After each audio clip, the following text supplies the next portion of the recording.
सबसे पहले ये सफलता, ये मंच, ये माइक, ये सारी की सारी चीजें जो आप देख रहे हैं ये बेमायने होगी जब तक मैं उनको शुक्रिया ना करूं, उनको धन्यवाद ना दूं, जिनके वजह से आज मैं आप सबके सामने हूं और आपसे बात कर रहा हूं। जानना चाहते हैं ऐसे कौन से लोग हैं, ऐसे कौन से शख्सियत है जिन्होंने मुझे यहाँ तक पहुंचाया? आया ना? दोस्तों, सबसे पहले तो मैं परम पिता परमेश्वर, ईश्वर, भगवान, गॉड, अल्लाह, वाहिगुरु, जिस भी रूप में आप मानते हैं मैं भी मानता हूं, मैं उसका धन्यवाद देना चाहता हूं कि 84 लाख योनियों के बाद मनुष्य का जन्म मिलता है और ईश्वर ने इस धरती पर मुझे जानवर बना के नहीं भेजा, मुझे इंसान बना के भेजा। उस ईश्वर के लिए लाखों लाखों बार धन्यवाद। दूसरा, ईश्वर स्वयं चल के नहीं आता है दुनिया में, किसी न किसी को भेजता है आपके लिए, और मुझे इस दुनिया में लाने के लिए सबसे ज्यादा धन्यवाद ईश्वर के बाद अगर मैं किसी को करूं तो मेरे माता पिता, एक बार जोरदार ताली मेरे माता पिता। माता पिता इस दुनिया में लाते हैं, बच्चों को सब कुछ सिखाते हैं, लेकिन सफलता एक इंसान जो जीरो था, एक इंसान जिसकी कोई वैल्यू नहीं थी, एक इंसान से कोई नहीं जानता था, एक इंसान जो नथिंग था, कुछ भी नहीं था, उसे आज इतनी बड़ी पहचान किसके माध्यम से मिली होगी? किसी ना किसी एक बहुत बड़े शख्सियत के माध्यम से मिली होगी। हाँ या ना? और दोस्तों, मेरी जिंदगी में ईश्वर और माता पिता के बाद अगर मैं किसी को मानता हूं तो उन शख्सियत को मानता हूं, और अभी तक मुझे नहीं पता कि आपने इस हॉल में बैठकर कितनी ताली बजाई है, कितना हल्ला किया है, मुझे नहीं पता, लेकिन मैं जब उन शख्सियत का नाम लूं तो मुझे यहां से लेकर यहां तक और यहां से लेकर यहां तक सबकी एक बार जोरदार ताली चाहिए। और वो कोई और शख्स नहीं, मैं उन्हें भगवान मानता हूं, मैं उन्हें खुदा मानता हूं, मैं उन्हें अल्लाह मानता हूं, मैं उन्हें दुनिया का सब कुछ मानता हूं, क्योंकि आज मैं जो कुछ भी हूं वो उनकी बदौलत हूं, और वो कोई और नहीं है। अभी स्टेज पर जो आए शख्सियत जिनके कदमों में मेरा सब था, वो थे हमारे महागुरु जी, मेरे भगवान महिपाल गुरु जी।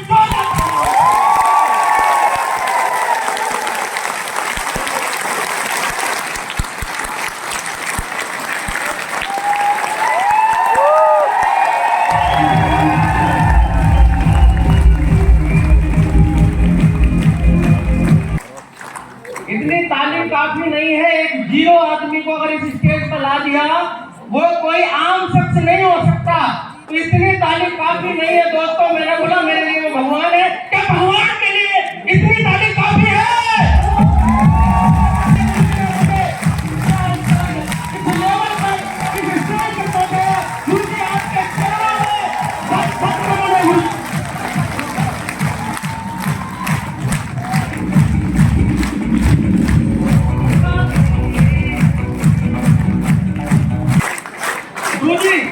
मुझे मिले और उसकी वजह से मुझे हिंदुस्तान का सबसे बेस्ट प्लेटफॉर्म मिला, जिसका नाम है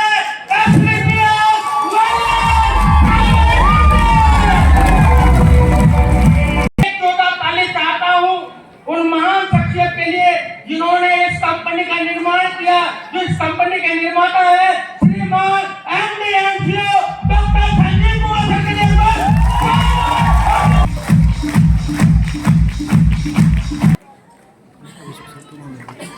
कहते हैं कि किसी इंसान के सक्सेस के पीछे किसी ना किसी का बहुत बड़ा हाथ होता है, और आज इस स्टेज पर मैं डायमंड का जो पट्टा पहन रहा हूं गुरु जी के माध्यम से, उसके पीछे कहते हैं किसी सफलता के पीछे कुछ ना कुछ कुर्बानियां छुपी होती हैं, और वो कुर्बानियां मैं विशेष धन्यवाद देना चाहता हूं। मैं अगर वो नहीं होती ना तो मैं इस स्टेज पर नहीं होता, मैं इस दुनिया में नहीं होता, मैं डायरेक्ट सेलिंग में कहीं भी इतना बड़ा नाम नहीं कमा पाता। जो अभी विजेंद्र इंगोलिया सर बोल रहे थे कि इस दुनिया में सबसे बड़ा योद्धा माँ होती है, माँ होती है, और आज इस स्टेज पर अरविंद शर्मा जो खड़ा हुआ है वो मेरी माँ की कुर्बानियों की वजह से खड़ा है। मैं चाहता हूँ अभी तक की जोर तालियां आप अपनी मन समझकर। दोस्तों अगर शुरुआत की बात करें तो नॉर्मली जैसे आप सभी सामान्य फैमिली से हैं, मैं भी बहुत सामान्य फैमिली से बिलोंग करता हूँ, बहुत सामान्य फैमिली से। अगर मैं अपने स्कूलिंग की बात करूं तो यहाँ से 100 किलोमीटर दूर एक गांव पड़ता है, ग्वालियर से 100 किलोमीटर दूर, जिसका नाम है मगरौनी, नरवर मगरौनी।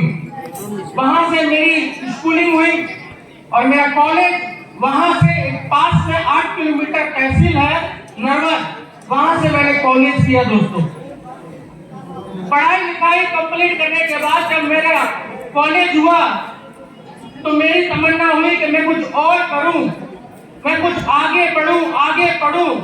तो मैंने अपने फैमिली को जाके एक बात बोली कि मुझे आगे पढ़ना है। और जब मैंने ये बात बोली तो मुझे एक ही आवाज सुनने को आई, आप लोगों को, बहुत लोगों को आती होगी अपने परिवार से एक आवाज कि अब हमें आपको आगे पढ़ाने के लिए उतना पैसा नहीं है। क्योंकि दोस्तों मैं ग्वालियर रहना चाहता था और डिग्री करना चाहता था और आगे पढ़ना चाहता था, लेकिन पैसा ना होने के कारण मैं गांव में ही रुक गया। लेकिन अंदर से सपने बहुत थे कि जाना तो शहर में ही है, पढ़ाई के लिए नहीं तो कुछ काम के लिए जाऊंगा, लेकिन शहर में जाऊंगा। और मैं आज से कुछ साल पहले, ये बात मेरे घर वालों को अच्छे से पता है कि मैं जबरदस्ती बिना उनकी परमिशन के मैं मगरौनी से ग्वालियर आया दोस्तों। और ग्वालियर में आके मुझे उसमें कुछ नहीं दिखाई दे रहा था, मुझे ये दिखाई दे रहा था मुझे कुछ काम करना है। तो ये यहाँ पर हमारे रिश्तेदार थे, हमारी मौसी जी की रिलेशन में थी, उनके घर पर मुझे रुकवा दिया गया। ना तो रहने के लिए छत थी अपनी पर्सनल, ना व्हीकल था, ना कुछ था। पैदल इस ग्वालियर में आया था और उस समय एक वैकेंसी निकली किसी भी एक कंपनी में, 2 महीने के लिए एक जॉब निकली थी जिसमें कुछ नहीं करना था, सिर्फ कागजों को उठा के इधर उधर करना था। और वो नौकरी की कीमत मुझे दी गई 2100 रुपए दोस्तों, 2100 रुपए। 2 महीने बाद 2 महीने मैंने काम किया, क्योंकि काम में मेरा लगन हमेशा शुरू से ही रहा है।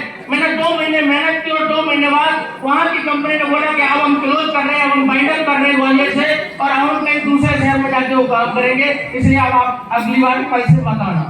और उन्होंने मना कर दिया, लेकिन मैं काम की तलाश में लगातार था कि मुझे कुछ और काम मिलना चाहिए।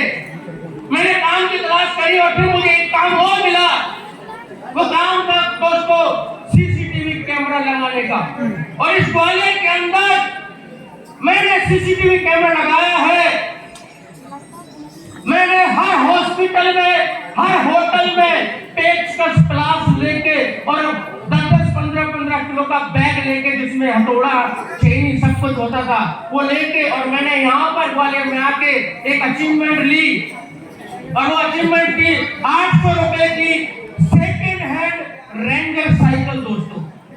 और वो रेंजर साइकिल पर सुबह सुबह मैं निकलता था और मेरा बैग पीछे कैरियर पे होता था और मैं लगातार वो साइकिल को लगातार ग्वालियर में काम करता था और साइकिल पे चलता था दोस्तों।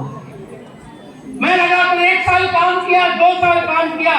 2 साल बाद मैंने अपने पिताजी के सामने एक इच्छा रखी और उनकी भी इच्छा थी कि कहीं ना कहीं मैं पढ़ाई करूं, मैं आगे बढ़ूं। तो उन्होंने बोला, बेटा अब तू एक काम कर, कुछ पढ़ ले।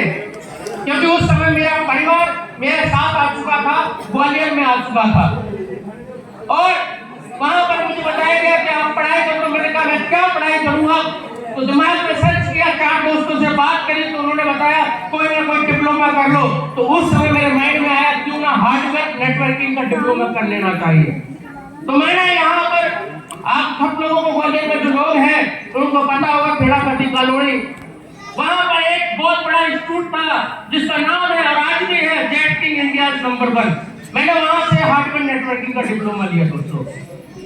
और उसी दौरान एक मेरा जो हार्डवेयर नेटवर्किंग में मेरा दोस्त बना था, वो मुझे एक कंपनी का प्लान दिखाने के लिए लेके गया। और मुझे नहीं पता था सच में कि वो कहाँ लेके जा रहा है। उसने सिर्फ इतना बोला था कि चलो कहीं चलते हैं। और यहाँ पर एक लैंडमार्क होटल करके है, वहां पर एक प्रेजेंटेशन हो रही थी, वहां पर वो मुझे लेके गया और मैं जेट किंग इंडिया नंबर 1 से जैसे ही निकला उसके बाद हॉल में पहुंचा, मुझे पता नहीं चला कि शाम कब हो गई।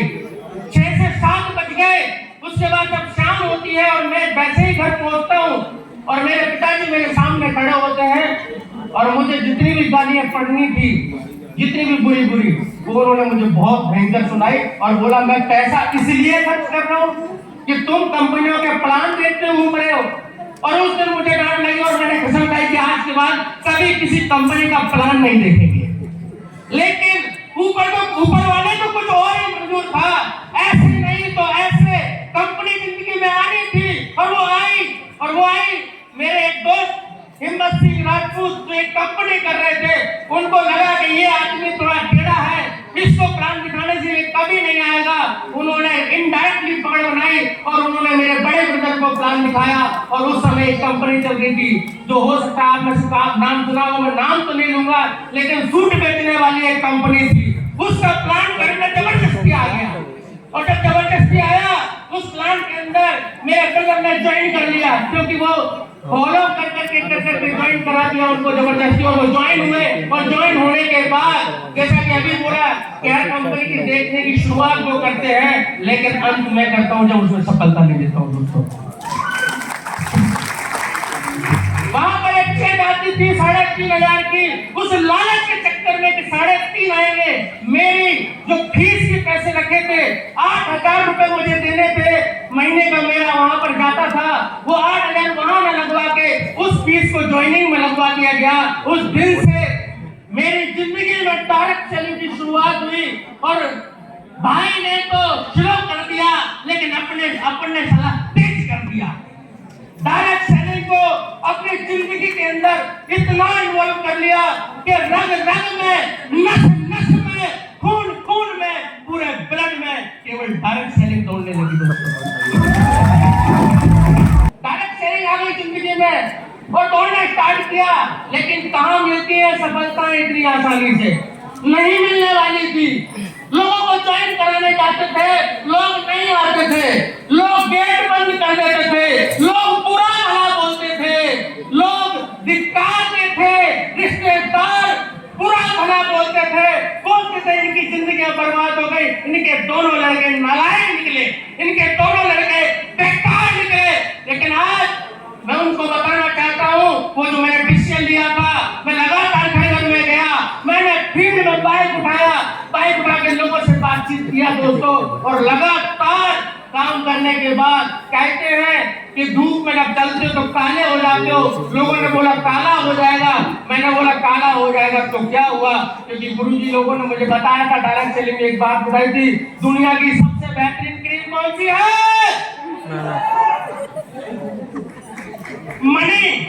Money is a beautiful cream in all world.